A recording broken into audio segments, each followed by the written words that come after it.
Welcome to part 2 for Hunter the Reckoning's walkthrough for Death Row. We'll pick it up right where we left off after the Carpenter fight and carry it through the big boss fight at the end of the level. Should be intense. All right, we're going to enter a corridor that's a lot like the first one. You have to kill a certain amount of monsters before a zombie will spawn with a key. Get the key and that allows you to move to the next point. Right now it's just all out butt kicking. All right, I'm about to die here, so we need to get some health. We're going to take them out. Now there's going to be 2 doors. We're going to go to the one on the left here and save some innocents, get some weapons, and proceed on.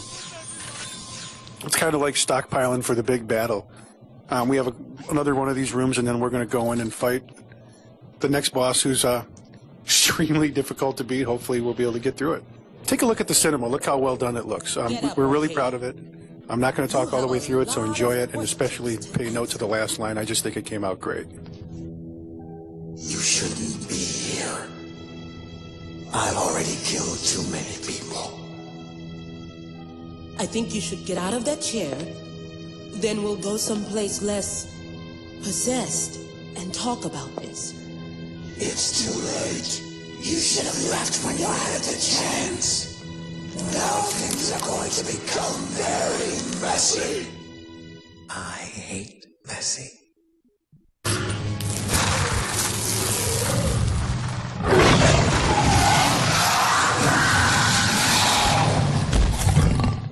This was a huge twist in the story. To this point, you didn't even know werewolves were in this area. Now you find out a werewolf is what caused a lot of the problems you're dealing with.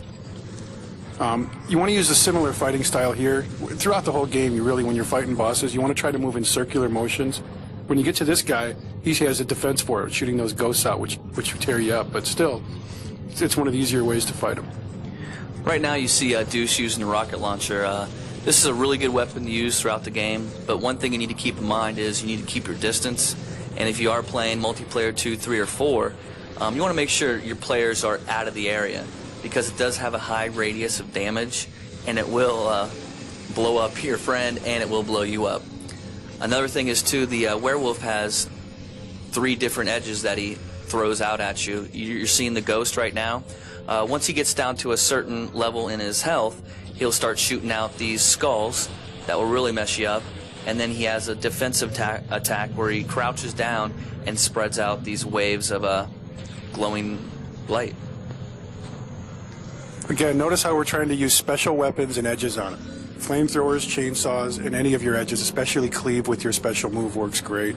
Problem with that is you got to get up close, and when you're up close, he hits you, and he hits you for a lot of damage. The best advice I can give you for this boss fight, single player, use your special weapons and your edges, and if you are multiplayer, keep your distance and fire with your ranged weapons. And then when you can, get up close and use your special moves. And we just killed him, and now we're going to jump into the cinema. As you can see right there, too, we both gained a new edge. And I don't know if we point on this earlier, but every time you kill a boss, you gain a new edge. Now, you get a total of 3 edges, so you will level up once you obtain an edge. So, and there's 3 levels to each edge. Thank you all for watching the video. Hope everyone enjoyed it and it helped. And if you don't have Hunter the Reckoning, go snag one. And look forward to upcoming news on Hunter the Reckoning.